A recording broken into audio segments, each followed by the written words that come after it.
Hello, this is Rosa Miranda again doing a part 3 on Use God's Energy Instead, part 3. And I am going to be doing this quite often because this is a video that I would like to put out there so that it's important. It's almost very important to listen to this video, and I hope more people will tap into it to realize that we can actually use God's energy instead. And I'm emphasizing the first two videos. You can also hear me say that God created the world in 6 days, and the seventh day he said perfect, and that's the energy that we need to use today because it exists to this very day. And we just need to tap into that. Most people don't know how to do that. And I learned because I've been tapping into neurologists in YouTube, and I learned this technique since my early 20s. So I know about the sixth sense and how we can all open it to live in a much better world than where we're at right now. If we're not happy with what's going on in the world, we're not happy with situations in our lives, then it's time to tune in to God's energy instead. God's energy is the most perfect energy that's out there, and it exists to this very day. It doesn't have a beginning and it doesn't have an end. It exists, consistently exists. Every moment, every breath we take, that's God's energy. But humanity, for whatever reason, we took it another direction.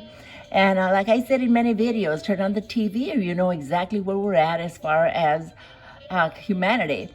So right now, if you're not happy with the situations in the world or your life for that matter, tune in to God's energy instead. It's beautiful. It's a loving energy. We need to see the end result of what we want our world to become. Right now, we're in one big chaos, but if we want it to be perfect, the way it was intended in the first place, we have to see an end result picture in our minds. And if we can all join together and see that end result picture, that would actually turn everything around. More and more people need to tap into that. See the end result of love, peace, joy, and harmony. That is the original idea, God's original idea. So we just need to go back to that. And I'm encouraging it to everybody to do that. And the way you can do it is through your vision and your imagination. We need to bring that back.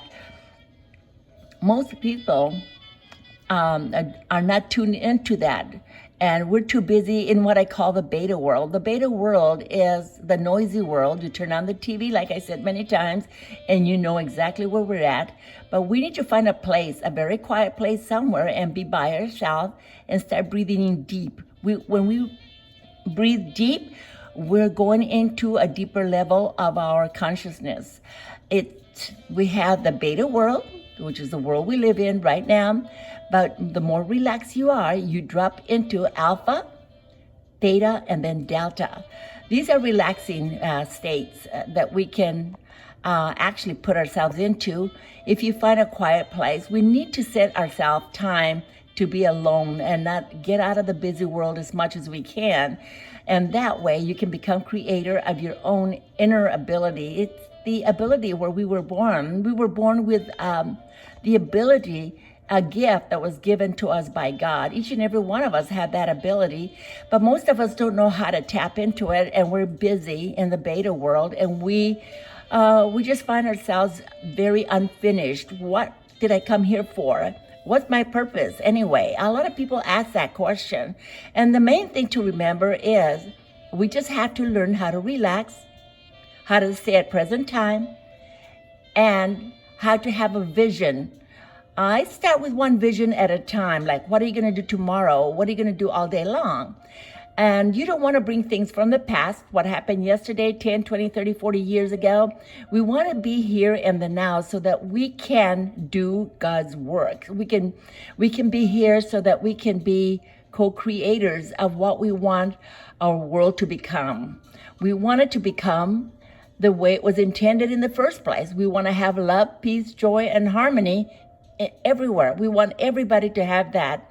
So my prayer for this is for you and the whole world actually to tune into this video so that we can realize that we need to work together on this. We are all created by the same source from the very beginning, and we're still there's no difference. We're all meant to be what God created. We created us with a lot of love, with a lot of peace, joy, and harmony, and to love one another, and to remember that we're here to love and to serve. It's not about me, myself, and I. It doesn't work that way. It might appear, oh, well, I have a whole bunch of cars and I have a mansion and you might have all that. But if you don't have that inner God's gift inside of you, if you don't have the love, the peace, the joy, the harmony inside of you, you're just looking out for your next big achievement. Like, what am I going to do? Who could I take from so that I can have a bigger piece of the pie? It doesn't work that way. It might seem that way, but most people that do that are not very happy people. Actually, I think they're pretty miserable.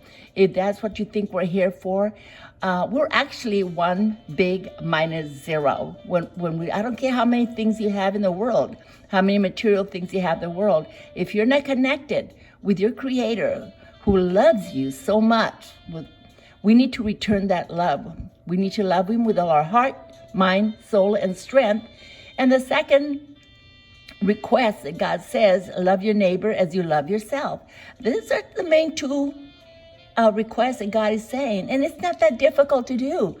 You can feel the love you have for God if you sit quietly and you start talking to God and saying how much you love Him and thanking God for everything that He has given you and everything that's coming your way, just because we know how to have gratitude and also how to use our vision and our imagination. When we use our imagination, it can become a reality if we focus on that imagination. If you focus on the thing that you really, really want in this world, you're connecting with the main source, and you will get it at some point. The imagination and the reality of it is the same. People have like inventors, for instance, they can sit for a little while and start imagining the things that they want to invent. They sit quietly somewhere and they keep seeing the picture over and over again until finally it becomes a reality. Everything that we see with our eyes was our imagination to begin with. So we need to get back to our vision and our imagination and the appreciation of why we're here, and to tap into that. The main resource is God. He will give you everything you want, so long as we love Him first. I guess that's going to be it for now. Bye.